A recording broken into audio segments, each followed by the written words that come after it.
बहुत सारे हमारे लोग जो मिलते थे, हमने एक प्रयास किया और 3 दिनों तक उस समय हमारे वेलफेयर मिनिस्टर सोशल जस्टिस के हमारे सत्यनारायण जटिया थे, हनुमंत थप्पा जी थे कांग्रेस साइड से, मायावती जी थी, रामविलास पासवान जी, ऐसे अलग अलग पार्टियों के नेता, खड़िया मुंडा जी थे।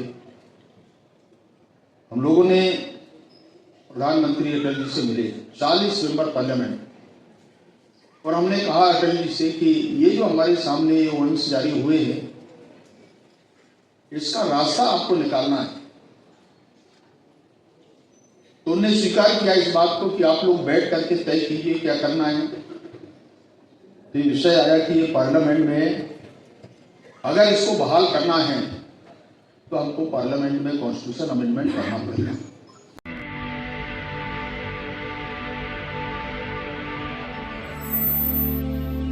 इन दिनों को आप याद कीजिए कि इस पूरे देश को जोड़ने का काम, जो रियासतें हमारे देश के अलग अलग आजादी के पूर्व की जो स्थिति और इतने रियासतों को जो हमारे SC/ST के लोगों को नौकरियों में, समाज के अंदर उनके लिए जो व्यवस्था संविधान में दिया, आज इसके कारण अगर संविधान में ये प्रावधान नहीं होते तो वास्तव में हम आज यहाँ पर कितने लोग होते ये कहना बहुत मुश्किल है। मैं देश भर में देखता हूं, जब भी इस प्रकार की परिस्थिति बनी हमने उसको अनुभव किया। और लोकतंत्र में आप देखिए, लोकशाही करेंगे क्योंकि उनको पुराना अनुभव संविधान सभाओं के अंदर इस भारत के संविधान को गढ़ने में, बनाने में, इसकी अधिष्ठता करने में जो परिदृश्य देखा हुआ, इसके कारण उनको किसी न किसी तरीके से उनको रोका। उससे बहुत लोग भी बाहर हुए और इसलिए मैं इसके विस्तार में नहीं कहना चाहता, परंतु मैं आप सब भाई और बहनों से कहना चाहता हूं, देखिए रिजर्वेशन में अनुभव किया 94-95 में रिजर्वेशन पर बैन हुआ। रिजर्वेशन को हमने बहाल करने का एक प्रयास उस समय किया। आप सबको पता होगा 1999 अटल बिहारी वाजपेयी की सरकार बनी, प्रधानमंत्री बने, इतने सारे राजनीतिक दलों को, 24 दलों को जोड़ करके सरकार में आया और काम के आधार पर हमने इस अभियान को आगे बढ़ाया। उस समय मैं ट्राइबल हमारी नई मिनिस्ट्री बनी, इससे पहले तो मैं पार्लियामेंट अफेयर्स मिनिस्टर के नाते मैंने देखा उन दिनों जब बहुत सारे हमारे लोग जो मिलते थे, हमने एक प्रयास किया और 3 दिनों तक उस समय हमारे वेलफेयर मिनिस्टर सोशल जस्टिस के हमारे सत्यनारायण जटिया थे, हनुमंत थप्पा जी थे कांग्रेस साइड से, मायावती जी थी, रामविलास पासवान जी, ऐसे अलग अलग पार्टियों के नेता, खड़िया मुंडा जी थे। हम लोगों ने प्रधानमंत्री अटल जी से मिले 40 मेंबर पार्लियामेंट, और हमने कहा अटल जी से कि ये जो हमारे सामने ये ऑर्डिनेंस जारी हुए हैं, इसका रास्ता आपको निकालना है। तो उन्होंने स्वीकार किया इस बात को कि आप लोग बैठ करके तय कीजिए क्या करना है। तो ये विषय आया कि ये पार्लियामेंट में अगर इसको बहाल करना है तो हमको पार्लियामेंट में कॉन्स्टिट्यूशन अमेंडमेंट करना पड़ेगा। ये मैं एनडीए का पहला अमेंडमेंट देखा, कॉन्स्टिट्यूशन अमेंडमेंट, और इस पहले अमेंडमेंट में इस रिजर्वेशन प्रमोशन को बहाल करने का फैसला इस कॉन्स्टिट्यूशन के अंदर किया गया पार्लियामेंट में। बहुत सारे लोग इस बात को बार बार कहते थे, आज भी देखिए मैं रिजर्व कैटेगरी का होने के नाते मैं बहुत ईमानदारी के साथ बात करता हूं लोगों से।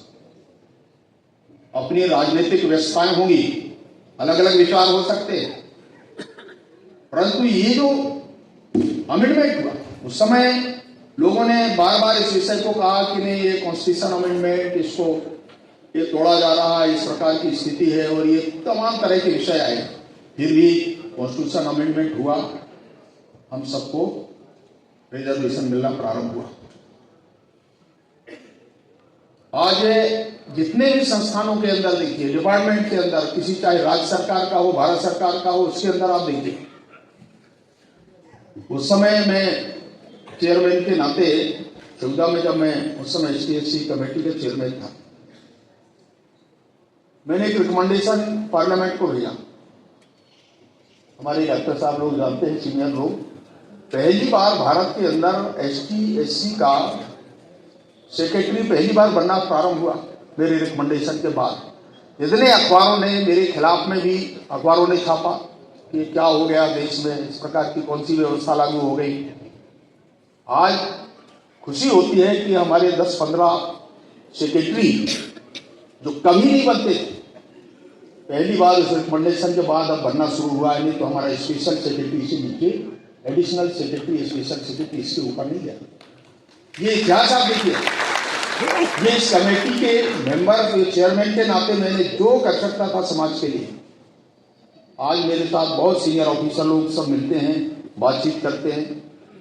अभी 1 अगस्त की घटना आप देखिए, जब हमारे कुछ जजों ने अपना ओपिनियन, अलग अलग प्रकार के सुप्रीम कोर्ट के जो जजेस हैं उनने कहा क्रिमिनल कि ST/SC पर भी क्रिमिनल लागू होना चाहिए।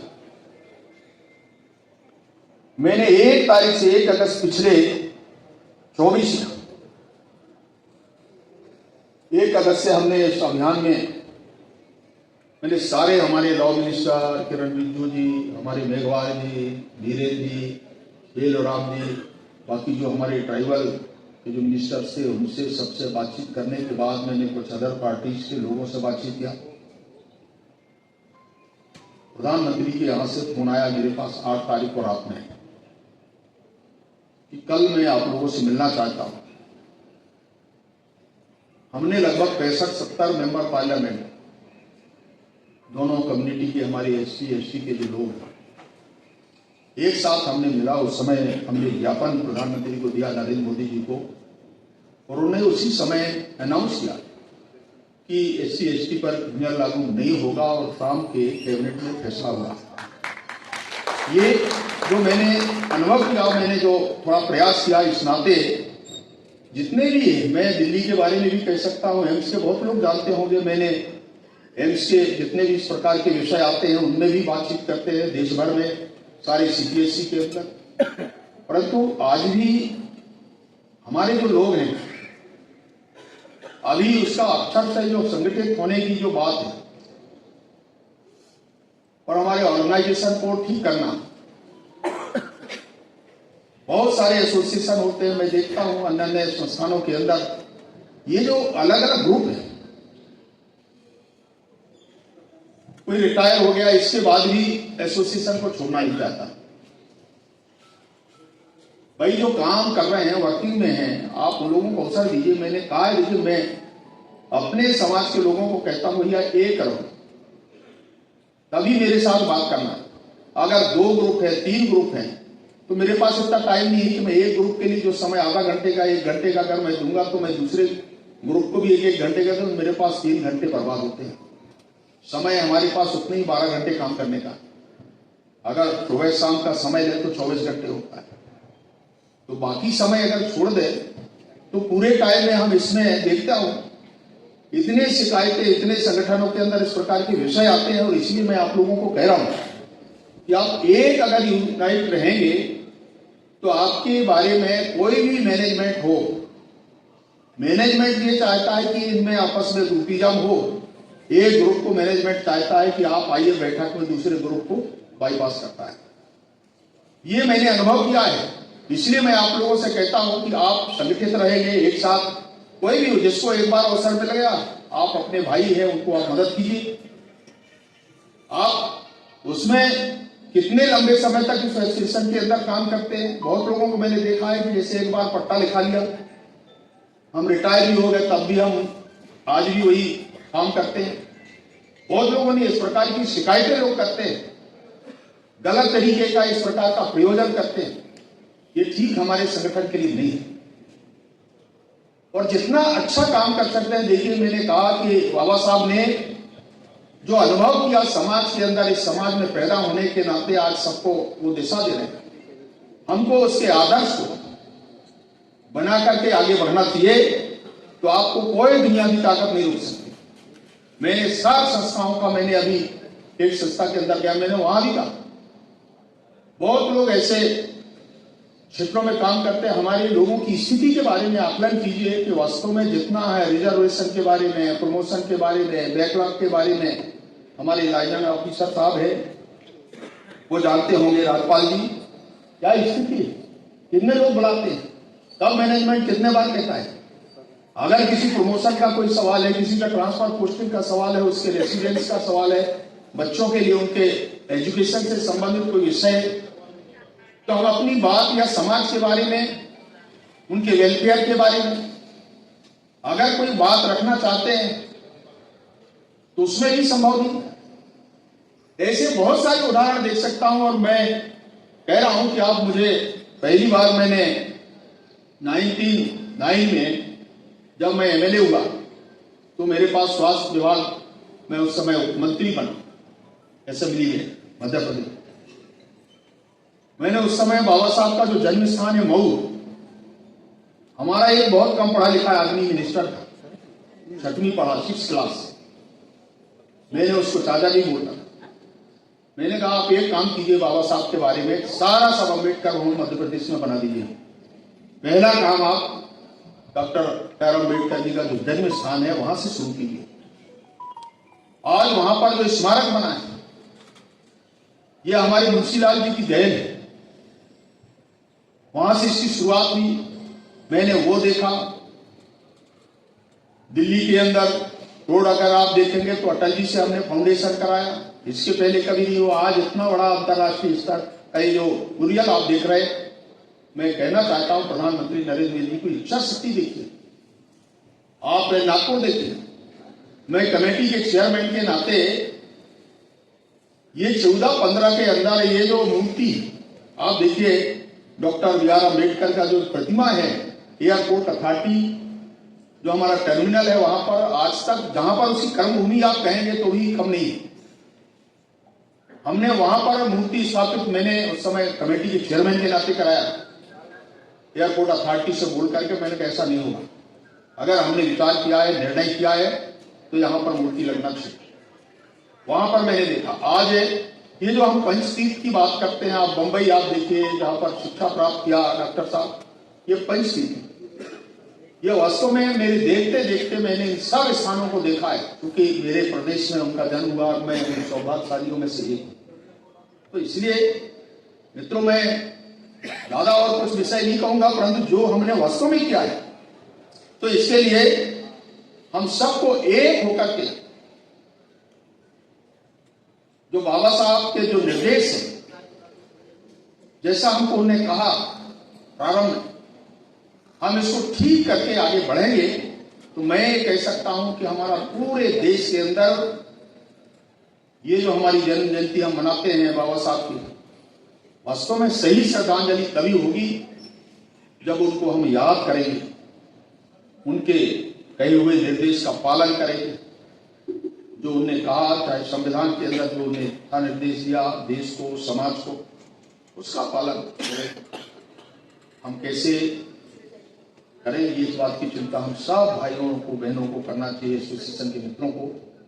और इसलिए मैं आप सब मित्रों को, एक बार मुझे यहाँ आने का अवसर मिला, वैसे पहले भी मैं आता था यहाँ एमओएस होने के नाते, परंतु आज हमारे सब साथियों के साथ में, एसोसिएशन के भाइयों बहनों के साथ मिलना हुआ है। मैं आप सबको बहुत शुभकामनाएं देता हूँ, बधाई देता हूँ, और एक बार फिर doctor B are Ambedkar ji को श्रद्धा करते हुए मैं अपनी वाणी को यहाँ विराम देता हूँ। जय हिंद, जय हिंद। बहुत बहुत धन्यवाद साहब।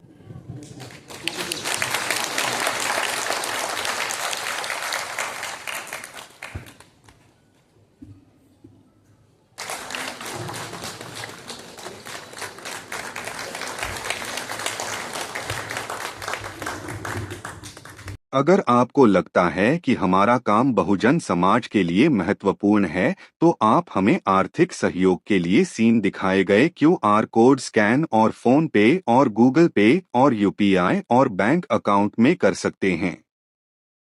फोन पे, गूगल पे 9250529129, UPI 9250529129@YBL। Bank account state bank of India AC 104299462008, IFSC code SBIN 00066563। आपका छोटा से छोटा सहयोग समाज और हमें और मजबूत करेगा, जिससे हमें बहुजन पत्रकारिता में और निष्पक्ष बनाने में मजबूत करेगा। जय भीम, जय भारत।